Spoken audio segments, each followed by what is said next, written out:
হাই বন্ধু বান্ধৱীসকল, কি খবৰ সকলোৰে? মোৰ অন্য এটি মিনি ভ্লগলৈ আপোনালোকক সকলোকে স্বাগতম জনাইছোঁ। মই বহুত দিন হ'ল মিনি ভ্লগ দিবই পৰা নাই, কাৰণ ঘৰৰ কামতে কিছুমান কাম কৰি ব্যস্ত হৈ আছিলোঁ। সেইবাবে আজি মই গাঁৱৰ বিয়াখন খাবলৈ বুলি ওলাইছোঁ। মা আৰু আইতাহঁতৰ লগত বিয়াত যাই চাহ খালোঁ।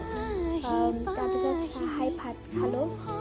তাৰপিছত সেই যিহেতু তুলনি বিয়া, সেই সৰু কইনাজনীক দেখুৱাই দিছোঁ।